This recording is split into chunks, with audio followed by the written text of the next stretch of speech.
science. I was delivering for Domino's, and one thing led to another. And before I knew it, I owned 13 different franchises in 3 different states. Good for you.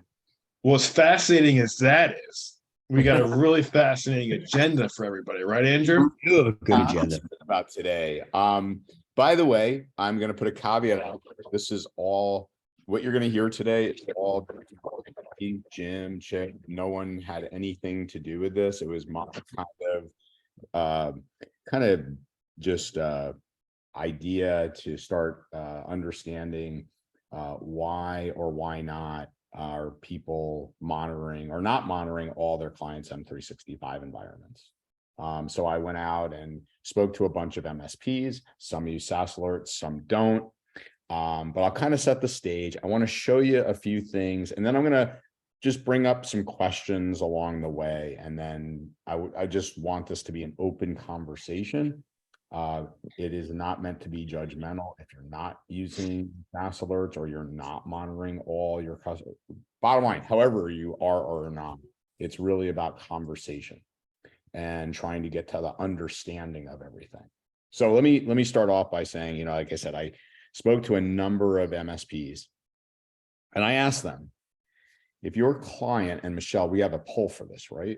Per se, I said, if your client suffered an incident around M365, compromised credential, bad thing happens, business email compromise, phishing that led to ransomware, whatever, but the initial threat vector once the forensics teams come in, it was through M365 was the initial access. Would the client think the MSP was at fault? Who would be at fault? Would it be the client, the MSP? Would it be somebody else? So Michelle, do we have that poll up, by the way? All right, there it is. So if your client got compromised, who are they going to say is responsible? So we'll leave it up there for a minute. I can tell you that in every conversation I've had so far, every MSP has said they will blame me and think I'm responsible.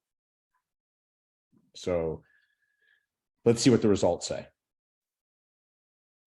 Give it out there a few more minutes. And while that's up, I don't know if I can do this simultaneously, but can I share my screen? I'm going to share my entire desktop, which is always dangerous, especially with what I have people sending me these days. All right, Michelle, you want to see what our answers are? I'm muted. I don't think anybody's answered yet. Oh. I did. No, I don't see anything. I see it. It came up for me. Maybe because I got promoted to host somehow. I don't know. Because you want to show the poll, please? Oh. It came up for me too. I wasn't even able to vote, but I can tell you what the results are. Okay. So 84% say the MSP. Okay. 11% say the client and 5% say other. Okay. Well, I'm interested in those other ones and the client, but I'm going to take down the poll and then just show you 2 screens, and then let's get on into some questions. So just show of hands. I can't see hands, but maybe, oh, there it is, 84%. Cool. Michelle, maybe, and Jim, I can't see hands right now because I'm showing my screen, but MITRE ATT&CK, anybody familiar with the MITRE ATT&CK framework? If you don't know what it is, that's okay. It's basically the way in which it's become the standard from MITRE, in which they look at threat actors and then they look at basically how a threat actor moves from left of right of boom. Now, they don't put left of right of boom. They look at obviously what are called the TTPs, the tactics, techniques, and procedures that a threat actor uses to get into an environment. So obviously, if you take a look, the first thing they're going to do, and we talked about this with Bo, by the way, if you were on his webinar from Black Hills, is, they do reconnaissance. They identify just like we do. They take inventory. That's the first thing they're going to do to try to get into an environment, is look at, what's out there. And then they're going to compromise accounts, and the way in which they do that.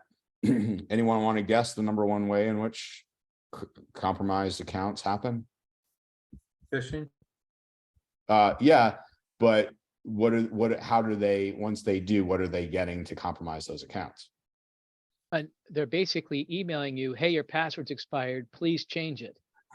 Which gives them what? Your password. Your credentials. Perfect. Yep. So then let's move on and look at this article, which I'll send to all of you. It's fantastic. It just came out. Okay. And it's about ransomware cartels. And if you think about what, the ransomware cartels are doing, basically, whether it's Revil, Soda and Cody, and the others, basically, and I'm going to give you basically the high level talking points here as you go through, but basically they have these gangs, these affiliates, and they have these things called initial access brokers. And if you've heard the term before, what they do is they provide credentials, they steal credentials, they sell those credentials, and then allow these groups to do what's called double extortion. They will not only first exfiltrate the data, but then they'll use ransomware to lock down the environment and to ensure payment. And so is this making sense so far to everybody without me going? Yes. Perfect. Anybody have any questions real quick? All right, so if you take a look, right, this is what they do. It's through credentials. And then they will, as it talks about here, they use the initial access brokers, they sell the credentials, and as you can take a look, as they move laterally, what do? They gain creds to the servers, and then that's where obviously the keys to the kingdom are. So my next question is, what is probably tied to most network services for authentication these days? Azure's Active Directory. Go, Andy. So let me ask you guys, so I'll stop sharing and we'll start with question number one. We are, by the way, I'm curious, is anybody going to tell us why they think the client would take responsibility or It comes down to dollars, doesn't it? What's that? They can claim an insurance cybersecurity issue, right? Well, they will if they have insurance, Andy. They will. But what happens then is when you make a cyber claim, the quarterback who's immediately assigned is somebody who probably isn't going to become your friend, called the breach. Right. And the breach attorney runs the entire case. And the first thing the breach attorney is going to do once they call in the incident response firm and forensic person is they're going to find out who's involved in managing the infrastructure, and they're going to start to ask that MSP questions, and they're going to ask about specifically who's responsible for what. And they're going to probably, when I say probably, they are definitely going to say, can we see your MSA? So my question, number one, to everybody is, yes or no, just put it in chat. How confident are you your MSA is crystal clear and who's responsible for monitoring Office 365 and 365? Who owns that? Very clear. Gary, awesome. How can you talk to us about it, Gary? How you do it? Well, we actually just rewrote our MSA last year. We contracted with Brad Gross, who I think is one of the forerunners in the field. And I don't care what my MSA says, but I answered the poll that said they're going to hold us responsible no matter what the MSA says. But we are crystal clear that any sort of incident is not covered by your agreement, but that we can't take responsibility for it. But we'll help you out in any way we can. Got it. But do you say anything about in your MSA that you do monitoring, 724, anything like that, as far as what you do or in your scopes of work for your clients? Well, monitoring is a vague term. Yet we have monitoring and RMM agents, but they're not monitoring for cybersecurity or security type events. Okay, got it. So that's so I would say, Gary, kudos to you. Yours is better than most that we see. But as you said, you know, at the end of the day, what a breach attorney is going to say is, Mr. Harlem, what would you rank, you know, where would you rank M365 in terms of criticality for your customer, you know, in terms of applications for their environment? You know, would it be the top 3? Let's say that again. And so the breach attorney says, hey, Mr. Harlem, where would you rank, you know, M365 in as far as criticality for your customer? Oh, it's a vulnerable area. You know, that's why we you know, we've talked about monitoring it and making sure you have an adequate backup of it. Right. In case, because things happen. Right.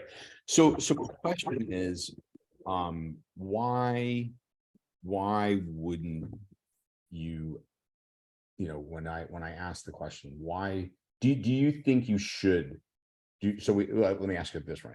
Is M365 critical? Yes or no? Put it in chat for your clients at mission critical.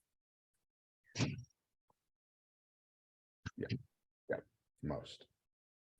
Okay, so question then would become, if it's critical, if it's like an endpoint, right? We don't do things without EDR these days or antivirus. Why aren't we monitoring it for every client? We're not getting paid for it. That's a fair response. Would that hold up? If we've presented it as an option and declined, it's no different than somebody declining a full image backup instead of a file and folder backup. Right. You know, they said, I'm willing to take the risk and I understand that I might lose data.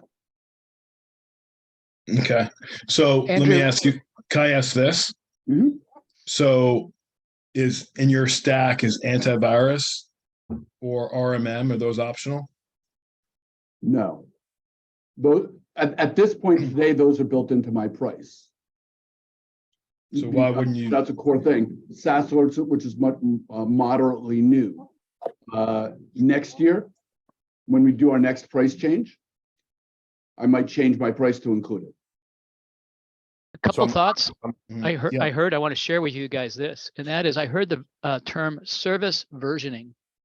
And we have we're implementing this ourselves, that you're getting the security, or you're getting the IT service offering for 2022. For 2023, this is that offering, and it allows not only for a price increase, but an augmentation or revision of the service offering on a regular basis.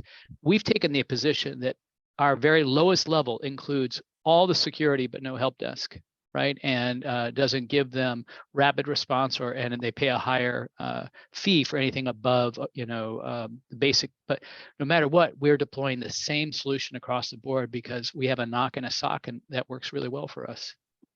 So I love what you said, Andy. I just want to double click into what Gary said, because I think this is this is really the critical piece of this conversation. We're not getting paid for it. So the question then becomes, take SaaS Alerts out of the equation, take the product out. We've established it's mission critical, right? It's ubiquitous these days. It's like monitor, again, putting EDR on the endpoint. I love what you said, Gary, like next year when their, renewal comes up, we'd increase them. So when I role played this and spoke to a number of MSPs, I said, look, one in particular has about 5,000 endpoints. And I said, and again, people might say, well, they have scale, they have this, they have that, whatever. But here's how the conversation went with them. They have a few salespeople. And I said, look, a common objection is the one you just presented, Gary. Because they said, no, they haven't bought it. We have to go sell it, etc. And the MSP's comment back to me was, I have a few things I'd like to say about it and why we are just eating it right away and then we'll handle it later. He goes, number one, I don't think I could win a battle if I don't think I would win a lawsuit if my client got hit. I'm already abdicating. And he goes, I think it's my responsibility to monitor it, by the way. So again, not saying you all have to believe this, like, in other words, take his stance, right? So that was his position. Number two, he said, I have 2 salespeople. And I have this argument with my CFO all the time. The CFO says, okay, this customer has 30, employees, 40 employees. They need to go sell. We're going to use SaaS Alerts. They need to go sell it. And his comment back to the CFO was, okay, this customer has 30 employees. At 80 cents, that's $24 a month. Do you want our salespeople focused on deals that are $24 a month at hard cost of goods sold?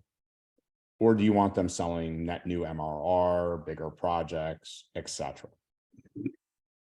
Second thing he said is, I'd rather just bake it in, because right now, over the course of the past year, we've tried to do automation around a lot of the things SaaS Alerts is doing. So for example, can we do impossible travel? Can we look for large data transfers can we do all of those settings? Yes. And we started working on it.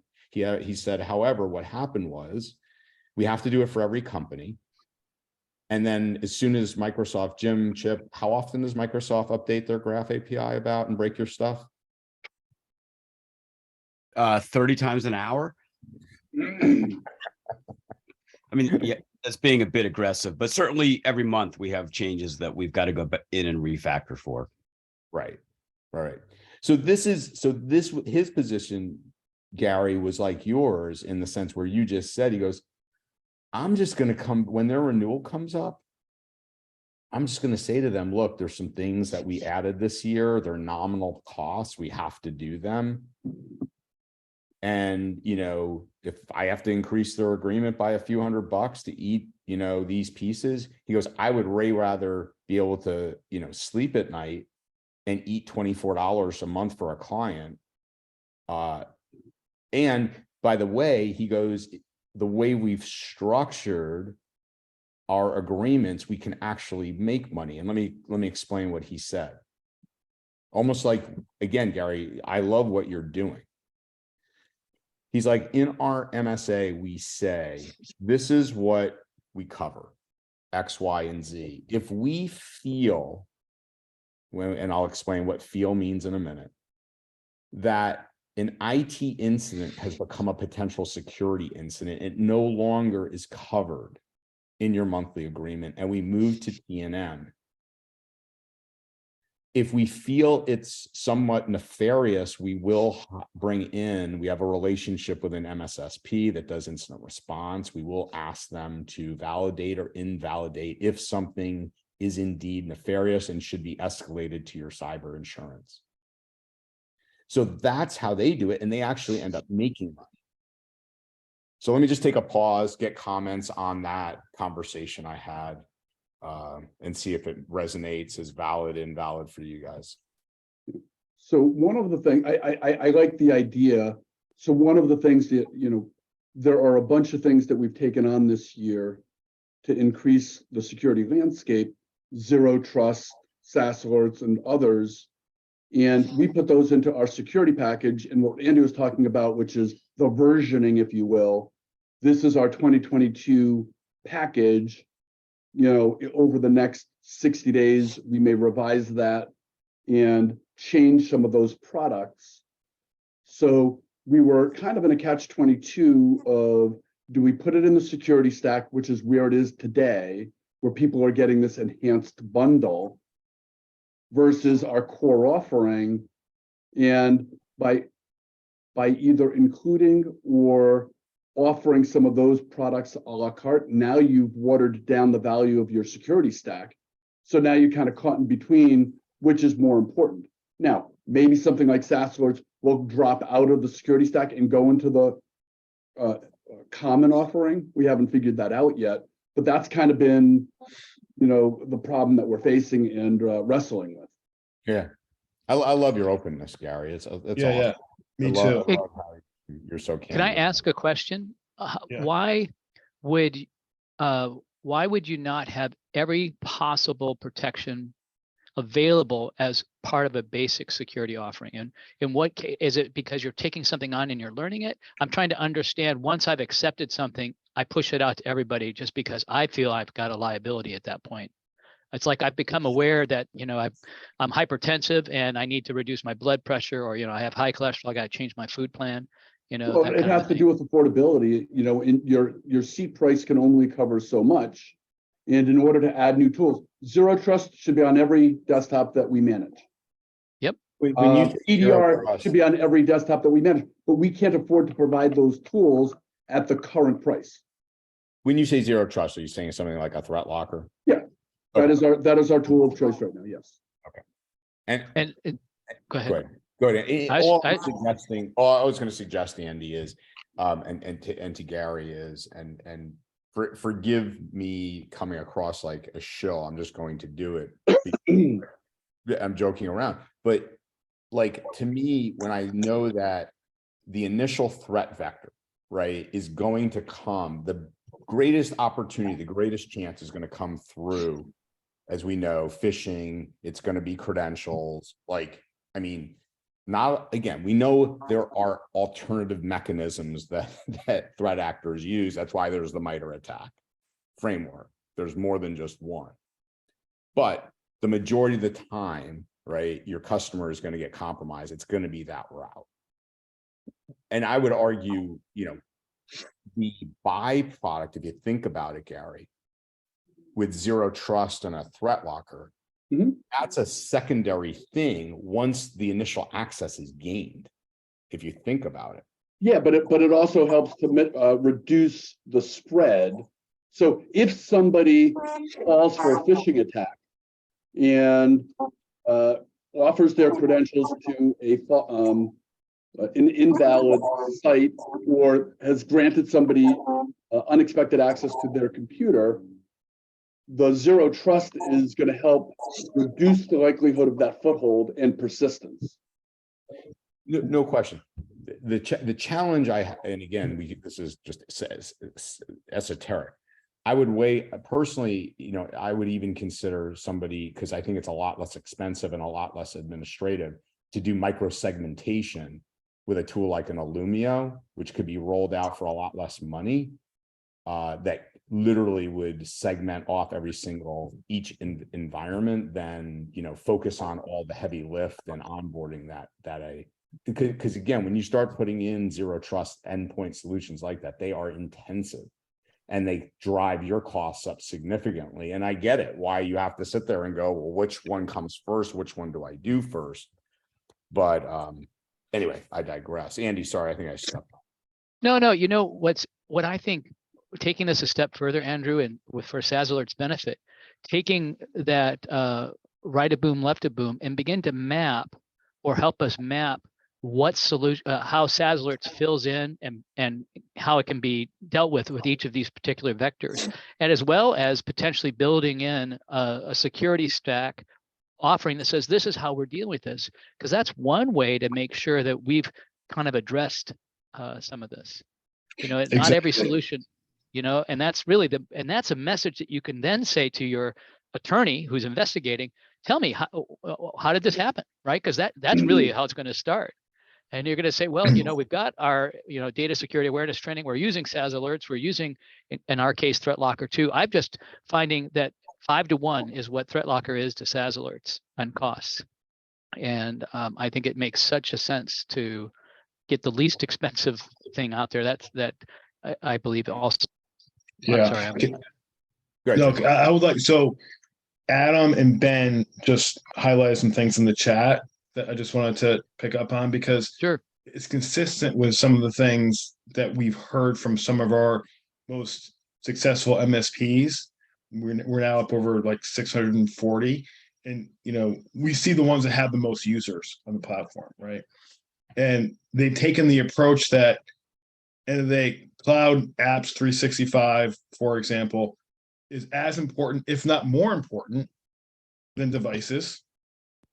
And they look at it as essentially, this is what you're going to get. This is our package. It's just as important as RMM. It's just as important, if not more important, than antivirus. and here it is. And they are making money on it. They're going out to their customer and they're saying, look, this is no longer an option. If you want to opt out, you can, but you're going to sign this to opt out of it. Jim, can I just say one thing that Yeah. just struck me? Sorry, I just want to come back to the whole zero trust thing. Yeah. And there are what majority of threat actors, and again, I know I always get, I always put this caveats in, not all, I'm giving you the majority.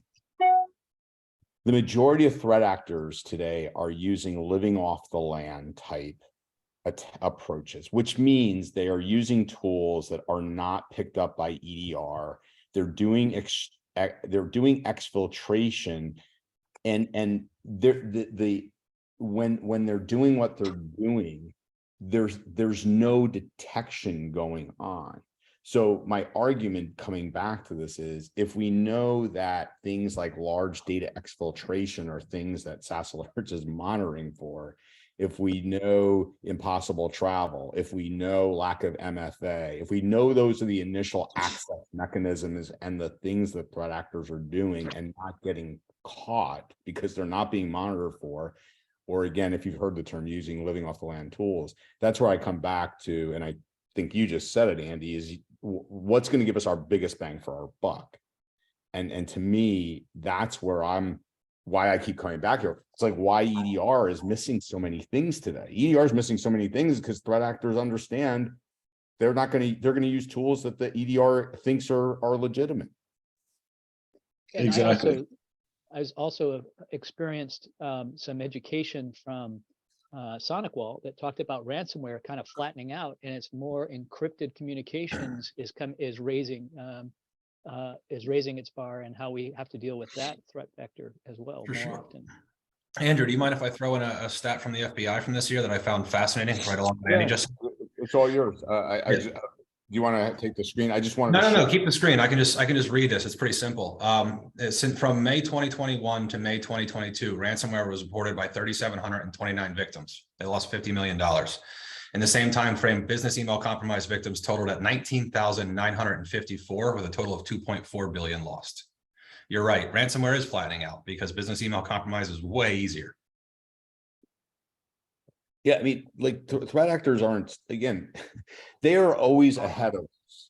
Like they are going to use things that they can't be detected, right? They're going to move to that angle. So again, just as you just said, Ryan, that's a process thing. And again, how are they going to do it? Most of the time, it's going to be because of lack of MFA, compromised credentials, compromised account from somewhere, right? External to that environment, i.e. impossible travel. So by the way, Andy, I just put this up here to show you. This is by Sunil Yu. This is called the Cyber Defense Matrix. I'm not sure if you ever heard of it. He is the keynote speaker for the second year at Write a Boom, and he's phenomenal. I'm getting it. I wrote down the book. I'll be getting it. Oh, it is an awesome book. It is an awesome book, and he's an awesome speaker. And Andrew, great job landing him. He was there last year too. Can I just tell? Yeah, go ahead, Jim. Sorry. Can I just tell a funny story about Sunil? Yeah. You know this one, but it was at Write a Boom last year, and I knew who Sunil was only because he was the speaker at your event last year. But he was going on the next day. He hadn't spoken yet, so he comes up to our booth and he starts talking to myself and Pat Sullivan. Yes. He says, "How are sales?" I said, "Sales are fantastic. Do you want to learn about the product?" He said, "No, I know all about the product." I said, "Excuse me? How do you know all about the product?" He was, "I'm an investor in SaaS Alerts." I said, "I know all my investors." Turns out, so when you raise money from an angel fund, all of the partners in the angel fund are not listed. Just the angel fund is listed in your cap table. So you're blind to essentially the individuals within the angel fund. He was one of the folks invested through Metro, which was an angel group from the West Coast. So he knew all about us through that. And so we got to learn a lot more about the defense matrix, from him, from your show run a boom. And by the way, if anyone's not signed up for a boom yet for this coming year, what are you waiting for? But this is awesome. And we talk about it all the time with prospects and customers now. Yeah, Andy, this is and I have I can share the power. Stunio's given me his PowerPoint. It's like an open source. He feels he's like an amazing man. First of all, Yeah. like it's not about him. Like, so the cyber defense matrix is almost, if you consider it, like an open source. So I can even provide you guys this looking matrix here, the matrix itself in a PowerPoint, and you can fill it in. And what a lot of people use it for is to help educate their customers on what is and what's not covered, and where the blind spots are currently in what you're doing for them. And it also shows the customer kind of just how broad, right, cybersecurity is. And again, the 5x5 grid is using the NIST functional areas across the top. So he talks about it's what we do, the things we do, and the things we care about, meaning our assets going down, and then the degrees of dependency. So in other words, what's really interesting is if you take a look at it, is everything in identify and protect, which is what most MSPs do, is tool driven. And the reason MSPs struggle once there's detection is because we don't have a lot of people and process built into right of boom. And this is, by the way, where I think the largest opportunity for MSPs lives, which is helping their customers better understand the impacts to their business of a risk. So that means services around incident response planning, tabletops, business, business continuity, tabletoping, policy, like all of those things, which, and if you think about it, what cyber insurance is doing today is beginning to drive those conversations for us. It's the unregulated regulator, as I like to say. As you're going through this, Andrew, the tabletop templates would also be helpful, because that allows us to build up an education piece. So you've mentioned content here that would be very valuable. And I'm looking at how to apply this in 2023, both as a prospecting and education tool for existing customers. Yeah, absolutely. I'll talk about the tabletop stuff in a minute. Anyway, I know we've been bantering, me, Andy, and Gary a lot, and Jim, anyone want to chime in and give some thoughts on what we discussed so far? Yeah, I mean, look, I think it's right on in terms of some of the things. Like you came to us, Andrew, this week, right after having several conversations, and you're like, "How come?" I'm trying to figure out why people aren't doing this across everyone. And it's our vision, right, to help people understand how to get there, and hopefully doing these sessions and more, and also improving the product like we have over the last year can help do that as well. I think one of the things that Andy said that we're finding as well is that, at the price point, SaaS Alerts is relatively inexpensive for the fact that it does help protect the #1 application that most people are using today. So in a time when customers are looking, despite the economic data that came in yesterday, right? Like we see small businesses starting to try to pull back as much as they can and reduce costs, right? Because credit lines are getting more expensive and so forth. So in those situations, I think a lot of our MSPs are looking at their stack and saying, okay, what tools provide the most value for the least amount of money? And it sounds like Andy's gone through that process himself. Andy, is that correct? Have you gone through that analysis? Of what costs the most money and what costs the least? Well, what costs the least amount of money and provides the most value in your stack? I'm going to say that once I make a determination to add a product to my stack, I deploy it to everybody. I eat some, but then I revisit this as we go through it. And I just went through and raised prices for all my existing customers. I lost a customer because they were more concerned about the price increase. But the reality is, I know that if something happens, I'm going to be hosed. I don't want to be hosed. And I can say we've done everything reasonable. Yeah, exactly. MSP recently came to me, Andrew, and asked me to write their price increase letter. for 2023. Well, that's interesting. It's interesting about a letter versus having a conversation though, too, right? Well, they said they're basically going to do a blanket blast to everyone. They're going to do a third, right, and kind of spread it out. But they said, look, we like the talk track you've been using. Can you put that on paper for us so we can put it in an email and send it out to our customers? Yeah. It took me, 20 minutes. I sat down, I did it, and now, as of today, December 1st, they're sending it out to everybody. Interesting, the feedback. Yeah, I'll let everyone know. Yeah, what I am curious about, if someone would be, willing to discuss this, is what are you doing on the accounts that you're not using SaaS Alerts on? Like, in other words, are you going in configuring impossible travel? Are you going into M365? Are you doing manual configuration? Are you just hoping? Like, can someone help, like, just be candid and tell us what you're doing in the ones where you quote unquote haven't sold it?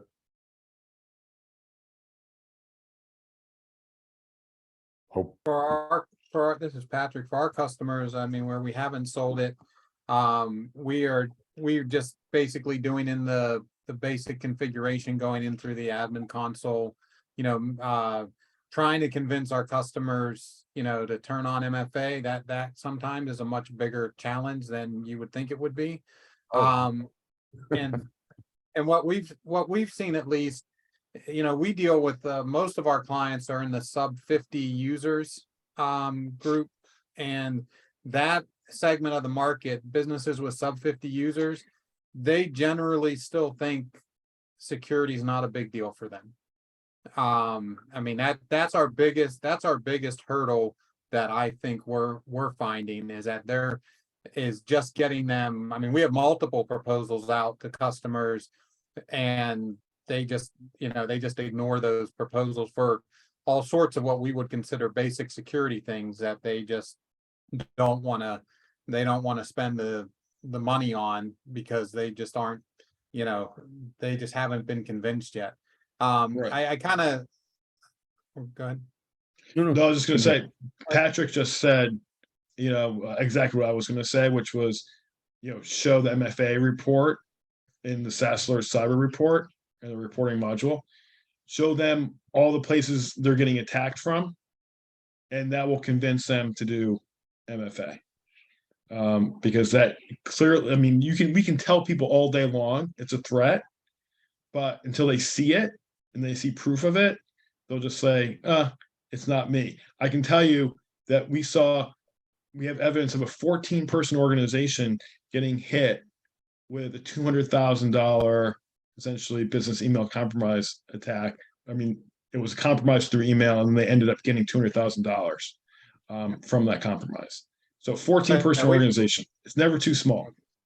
No, I agree. We've had small organizations get hit as well. It's just, and the SaaS Alerts, that's one thing that I like about it, and why we started using it, is for that reason, because we now have insight and proof that, we didn't have easy access to before. But I'm just saying, it's just a struggle. I kind of, 8-9 years ago, getting people to install firewalls at their small businesses was a struggle. Like, we couldn't sell a firewall to save our lives. We tell people about it, and they're like, it's a lot of cost, I don't need it. And then, the market has matured, and now firewalls going everywhere. You don't even think about it. Everybody's on board with putting in a firewall. And now we don't even need them in a lot of cases, because they don't have offices anymore. They're back to just connecting from anywhere. But I think it's one of those things. It's a lot of it, someone mentioned about education. A lot of it is just education, and, educating the customers, educating ourselves and educating the customers, and then being able to sell them the products, to go along with that education. And it's a process. Sometimes you have to hit the customers multiple times with it. And, till they're convinced that they need it. Patrick, I'm curious. So let's just say, there's pick one of these companies in your head. What 30, 40, 50 employees, what kind of business are they in? Well, graphic design, general general sales businesses, some manufacturing. We actually deal with quite a cross section. And most MSPs do. So let's just take, for example, let's just take who's the largest account probably from revenue, not for your revenue, but like their revenue size, like who's probably the highest revenue company there that you just mentioned, graphic design. Yeah, probably I would say some of our graphic design companies. So. Okay. And those graphic design companies, do you know if they have cyber insurance or not?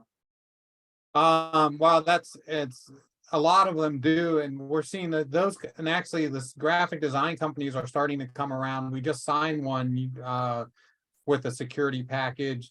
2 reasons. One is because they got a client that was a larger healthcare company in town, and that healthcare company was like, hey, if you're going to do work for us, you have to meet these requirements. And they handed them a list of requirements, which look very similar to what the requirements are now being for cyber insurance. So, right.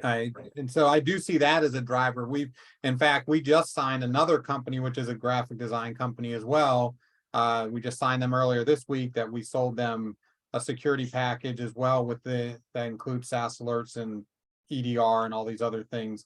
But that also was being driven because they signed one of their clients was saying, hey, even though you're only a 20-person company, you have to meet these requirements if you want to do work with us. So let's think about those two.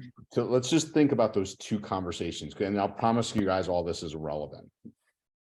Well, at the end of the day, what was the end result of why they did it?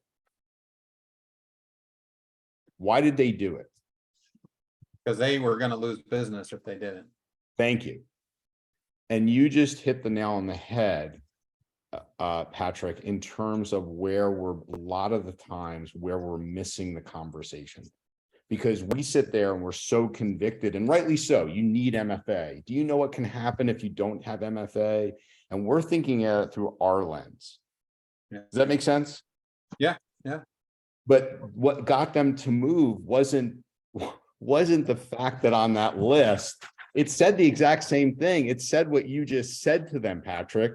Yeah. But at the end of that list, pretend this is, $20,000 gold bar here. It's the gold bar.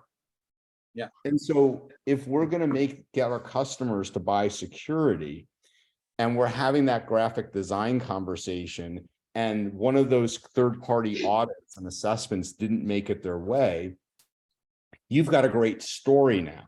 Number one, because people buy through stories. Number two, we have to tie what MFA and how threats occur, what the threat actor is doing, to their end result, right? So if I said to you be the president of the graphic design company, I said, hey, Patrick, how many people do graphic design work here, give or take, any given day?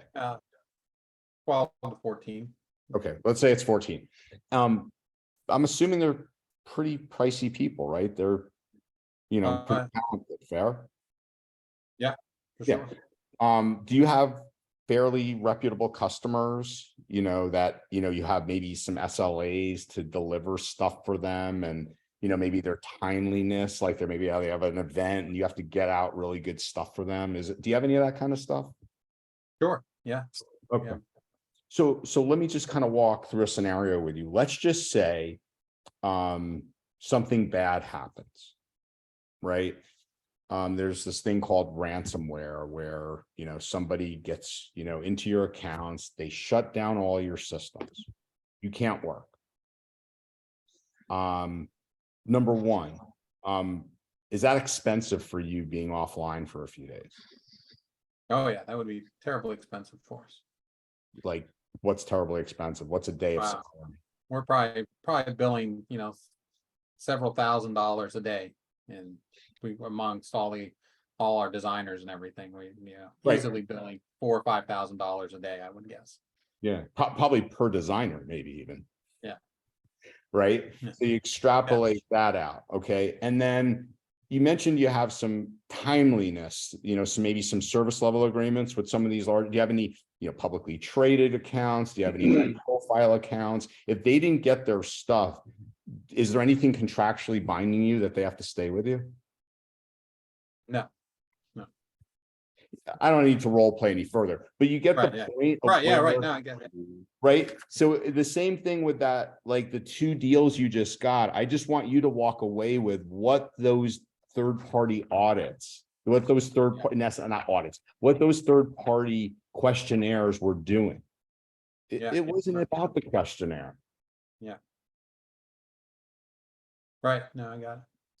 And so the same thing, bringing this all the way back to SaaS Alerts, is whether it's SaaS Alerts or your security stack, it's walking them through the impact to their business, their reputation, what it's going to mean to them if this kind of thing happens. And if you're not going to buy it from me, number one, you can always say, why do I care more about your security than you do?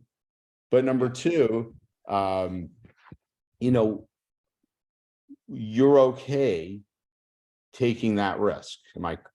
Is that fair? Yeah, no one likes to say answer that question when put that way. So, Yeah. So, Hey, Andrew, I had an observation here. You've done an excellent job along with SaaS Alerts at socializing the need for heightened security and utilization of tools and processes for the MSP. What about helping MSPs create awareness with prospects and customers about the different threat vectors and what's most common and the cost to their reputation and or business? That seems to be the overarching message that I'm getting from today, besides the fact that you should be using these things, is how do we more effectively communicate to customers and potential prospects the need for these services that they don't currently have, in a way that is just kind of, oh, this makes sense. I've seen this, I can go to the wall of shame with HHS and kind of go, okay, doc, you got to deal with this, right? well, you mentioned it earlier, and maybe we do, Michelle, maybe we have Chris Lair on, but we'll teach you guys how to do some tabletops. I think nothing is better at doing a mini lunch and learn, and they don't have, a tabletop is pretty intense, right? A full-blown tabletop. And by the way, should I describe, please don't feel, if you don't know what a tabletop is, I'll just say what it is real quick for everybody. Basically, a tabletop exercise is, let's just say you're a bank. A bank is regulated, right, by things like the auditor for the bank is there's an auditing group called the FFIEC, but they have to adhere to the FDIC and PCI and certain. So the FFIEC is the audit they go through, and in the audit is something called the tabletop. They have to do it once a year, and what it is a simulation of some type of event. They have tabletops, by the way, for pandemics. They have tabletops for active shooters, but they also have to do tabletops for cyber incidents. And you're going to pick a cyber incident. Now, for you, Andy, who focuses on healthcare, what's awesome is, I'm going to do this real quick, Jim, behind the scenes. Yeah. They go to MITRE Tech. But what's awesome for you, Andy, is you could look at MITRE Attack, and we could look at healthcare. I'm just going to see if I can figure this out real quick. But we could look at what threat actors, right? So here, let me share my screen. Jim, is this okay that I'm doing this? Absolutely, please. Okay.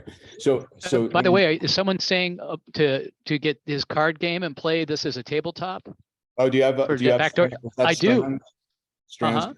Okay, so Strand is going to teach everybody backdoors and breaches Wednesday. Gotcha. So Andy, you can just go to MITRE Attack and you can look at the threat actors that attack Thank you. healthcare.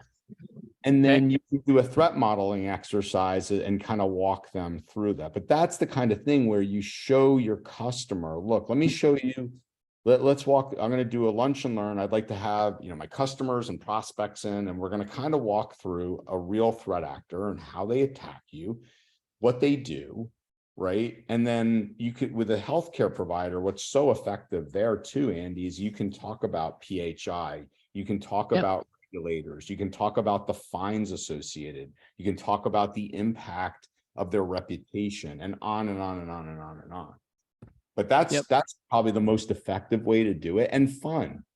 When I say fun, Thank you for this, because I'm creating content for video, short little videos, and this would be one way to do a lead in to talk about this. So I'm trying to find ways to build that rapport independent. In other words, asynchronous rapport building, I guess is the way to say that. Yeah, absolutely.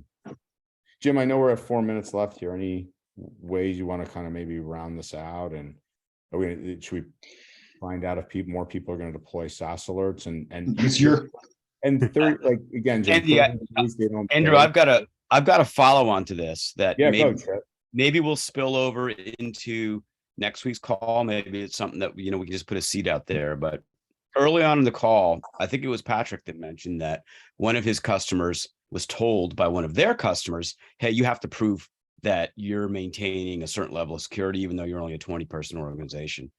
And I'm curious about two things with respect to our partners on this call and their customers, which is how many of you guys are carrying cyber insurance and or have a SOC 2 that you need to comply with? You guys yourselves are audited for compliance. And how does that flow through your customers? And I ask the question because obviously SaaS Alerts itself has cyber insurance. We're working with a couple different cyber insurance underwriters that the question is beginning to be asked, hey, what are you doing to prove that you are monitoring your clients' software as a service environments? And we're like the easy checkbox out of that, instantly done. And your clients have the same downstream problem and liability, right? This is another way to approach them from a selling standpoint. If they don't recognize that loss of information, customer information from their side can produce a whole lot of liability, then they're not thinking through the big picture. Like we focused a lot of this conversation on you guys as the MSP partner and what happens to you when you're getting blamed for the attack, but your customers can have the same problem. And everybody needs the get out of jail free card, and that get out of jail free card is, hey, at least we were monitoring. So I'll leave that there. Maybe it's a discussion for next time to dig in a little further. Yeah, it's awesome. yeah, I would love to know kind of just people replying the answer to Chip's question. Chip, can you repeat your question again? The question that I have is, how many of our MSP partners, A, have cyber insurance, and B, are on their own audit program from a third-party auditor, SOC 2 program, ISO program, something that requires you to prove that A, you're monitoring SaaS applications for yourselves, which we presume all you guys are, because there's no cost to do that. But B, how you're monitoring SaaS applications for all your customers. Those are common questions that you're going to face in the audit scenarios. Yeah. Okay. Yeah. And Chip, most MSPs are not, doing ISO, SOC 2. The larger ones, certainly you typically see that, or the ones that are working with regulated customers, you certainly see that. Yeah, the interesting part about it, in recent months, I've actually had people who are having their own questionnaires or people in compliant areas asking if we were SOC certified. And our answer is, we're not providing any sort of data services or data warehousing or anything in our environment which requires us to be compliant in that regard. But people have asked. Yeah.